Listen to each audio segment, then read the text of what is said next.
Motion 527. Councillor Charles Margetts, will you be proposing this motion? Thank you. Since I was elected in 2016, the number one issue my residents have raised with me continually has been the level of new house building expected in the borough and the effect it has on existing infrastructure and services. The motion I put forward presents a practical plan to challenge the government effectively. Thank you. Thank you, Charles. Okay, so anybody wish to speak against the amended motion? Sorry, Marie, would you like to start, please? Thank you. Marie-Louise would like to start. I'm going to promote the controversial suggestion that actually housing is good, actually, and we should have more of it. And that's not something that we get to hear that much about. In this chamber and in leaflets and communications that are made outside, we often hear about the threat of housing. Housing is presented very often as something which is imposed by an external force, whether it be local government, the central government, sorry, a particular political party. And what has survived the amendment is this continual reference to the character and nature of our borough and the threat that housing represents to it. And I want to speak very clearly that the nature and character of the borough for many, many people is one where housing is a constant, agonizing worry. Yeah? We're talking about people who cannot start their careers because they can't find anywhere to live independently, young people who have to stay at home, people in rented accommodation who basically live from short-term lease to short-term lease, families who cannot start having children or extend their families because they cannot buy the space. This is, for many people, the nature and character of the borough.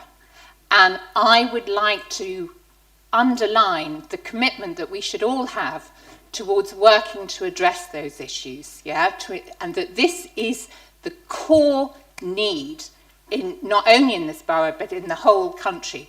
We have many problems. We have low growth, we have economic instability, we have rising inequality. Lack of housing is not the cause of all of those, but it makes each of those worse.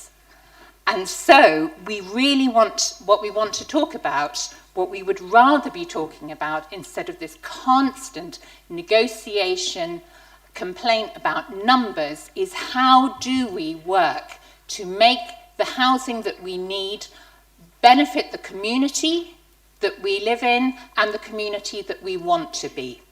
Thank you. Alex, next, please. Thank you, Mr. Mayor.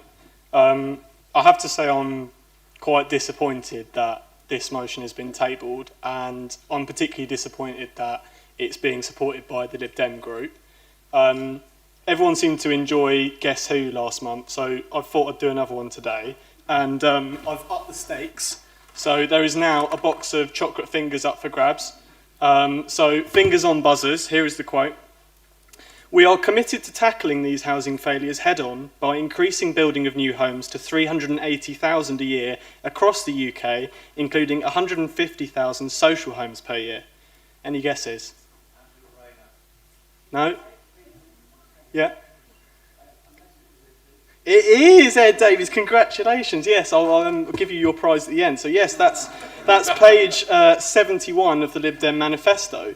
And those targets are 27% higher than the government's. So to put that into context, that's an additional 349 houses on top of the 1,308 that we're already set to build. This motion calls for a review of Wokingham's housing need, but it also wants to produce a lower figure. Now, I'm a policy analyst, and I can tell you that conducting a review is a complete and utter waste of time if you're going to start with the conclusion and work backwards. So I thought I'd conduct my own review to save our council officers some time. There are currently 1,337 people on the Wokingham Borough Housing Register. That's down from 1,510 in 2019. So at this rate, it will take 38 years to satisfy demand for affordable housing. Then there's young people. And I can't speak for Vishal and Joseph, but I definitely can't afford to buy a house anytime soon. And according to 2021 census figures, I'm not the only one, because there I found that in Wokingham, a third of those in their 20s and 1 in 6 people in their early 30s still live with their parents. So we aren't meeting the demand for first-time buyers either. In fact, the only people I can think of who demand less housing are people who already own a home. So this motion fails to understand the purpose of housing policy. And it's so disappointing that the amendment speaks of being reasonable and realistic, but is completely tone deaf to the problems that people in this borough are actually facing. According to YouGov, 62% of voters want more house building, compared to 29% who don't. And Labour's pledge to build 1.5 million homes was our second most popular policy. So if the council wants to be seen acting on housing issues, perhaps it should get in contact with Yuan Yang, who yesterday at PMQs asked Angela Rayner directly what the government is doing about management companies. Yuan Yang. Thank you, Mr. Speaker. Thousands of families in my constituency of Burley and Woodley have moved into new build developments in Shinfield, in Loddon Park and beyond. But many have found their dreams of home ownership punctured by unfair and opaque property management charges. Can the Deputy Prime Minister reassure my constituents by setting out how the leasehold reform bill will address these concerns? And would she like to meet with me and affected constituents? Well, I welcome my honourable friend to her place. Unjustified increases in service charges are completely unacceptable, Mr. Speaker. The Leasehold and Freehold Reform Act will provide homeowners with greater rights, powers and protections over their homes, and that includes greater transparency over service charges. For too long, leaseholders have been ripped off. It's this government that will sort it out. And again, this motion speaks about changing the character and nature of the borough. I'm a member of Wokingham Baptist Church, and our congregation has increased by about a third thanks to new people joining our borough. Particularly Alex, your time's up, really. Okay, can I just say the last bit? Just finish off, just briefly. These new houses are going to be built, and they're going to be filled with voters. And I'm extremely disappointed that instead of looking for ways to support these people, this council has chosen to publicly declare that they are not welcome here. Time. So for that reason, I'll be voting against this motion. All right. Alex, calm down. I'm gonna open this up. So we start with Councillor Joseph Barley, please. Thank you, Mr. Mayor, and I recognise and thank Councillor Freeney's comments between some of us younger councillors in regards to our opportunities to own a home one day, which is why I find it particularly hilarious that the Labour government have reduced the threshold for first-time buyers' relief on stamp duty. So, I mean, in regards to what I said last month about enjoying the budget, I guess I was right. Joseph might wish to note that our administration did seek to secure a reduction in numbers by recognition of past over-delivery, but the previous government would not accept that. To touch on the point Councillor Freeney made, saying we want more housing development, what does he want? Wokingham to look like South London or West London in 40 years?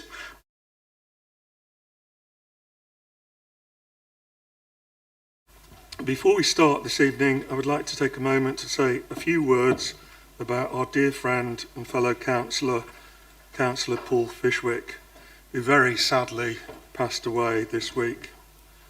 Paul was an exemplary councillor, inside and outside council, and before and after he became the executive member for active travel, transport and highways.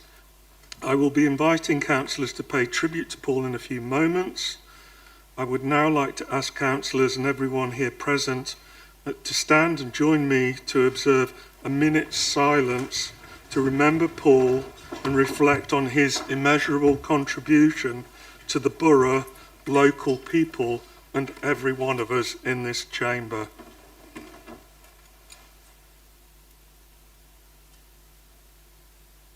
I will call on each of you in turn. First of all, the Leader of the Council, Stephen Conway.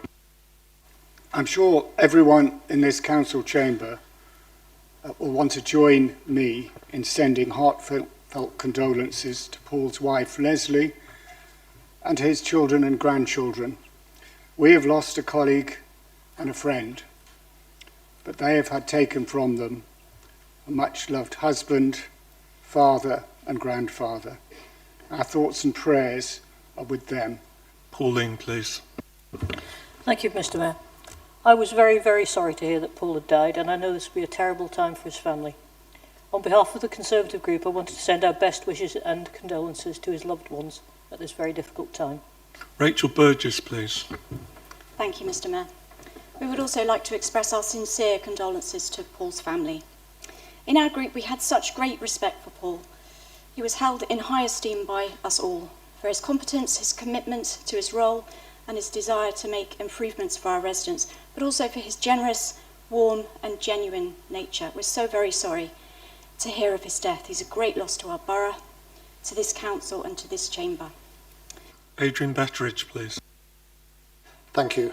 Paul richly deserves all the tributes being made this evening. I wanted to highlight something I found special about Paul. Travelling far afield across the borough to help us campaign, often by bus and more recently on his e-bike, which he loved. I'd often cycle home with Paul after council meetings, and he'd delight in his e-bike's ability to leave me behind when he turned left down Shoot End, and I'd frantically chase after him when his e-bike reached its speed limit and I at last had a chance to catch him up. He was a principled politician with a clear vision for what he wanted to do with his role. He's been a role model for me and many of us, and we will miss him dearly. Thank you. Councillor Shahid Yunus, please. Thank you, Mr. Mayor. In October 2023, with the funding from the previous government, park and ride sites were revived, leading to a new bus route for the Winnish Triangle site and public usage of the Coppet Beach car park. Can you please provide the most recent usage figures for each park and ride site in Woking Borough Council? I can confirm that the number of vehicles parked in each of the car park during October 2024 is as follows. Winnish Triangle, 2,496 vehicles. Thames Valley Park, 991 vehicles. Coppet Beach, 55 vehicles. It should be noted that the number of vehicles parked does not directly translate into the number of bus journeys undertaken. For example, during October this year, we know that there were 9,963 passenger trips on Winnish Triangle Park and Ride services. Bassett Alvey, please. Thank you, Mr. Mayor. I have been approached by multiple residents and community representatives from multiple wards regarding the lack of burial spaces for Muslims in Wokingham Borough Council. Currently, there is only one space remaining at May Lane and Shinfield Cemetery. My question to the Leader of Council is, can we ensure the provisioning of dedicated burial spaces for Muslims in our cemetery? Thank you for that question, Bassett.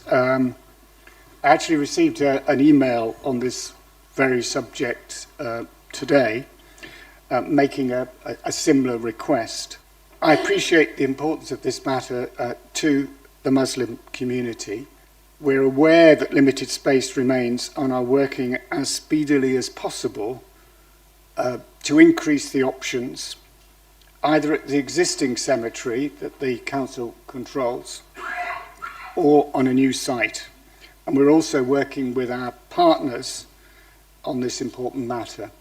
So while I can't say how quickly we will be able to do this, we are doing it as speedily as we can, because we know there is a critical issue here in terms of the remaining capacity almost having been used up. Okay, Stephen, would you like to kick off, please? We heard earlier this evening tributes, actually many moving tributes to Paul, and of course his untimely passing requires someone to step up to take his place on the executive. I'm pleased to report that my colleague and friend Martin Alder has agreed to do so. Recently, the Electoral Commission released its report on the July 2024 Parliamentary General Election, as well as others that occurred in May. And I thought I would summarise some of the key points here and relate them to Wokingham. Turnout across the UK in general election was only 60%, which was down from 67.6% in 2019, By comparison, the Wokingham constituency, our turnout was over 72%, but only 63.2% in the early Woodley constituency. The deadline for applying for a postal vote was the 19th of June for the 4th of July election. Nearly 470,000 applications were made from the 14th of June onwards. Many of the suppliers reported problems in getting postal votes printed and dispatched in time with such short deadlines. I might add that while not part of this report, I did witness my wife casting her overseas military vote for the recent US elections.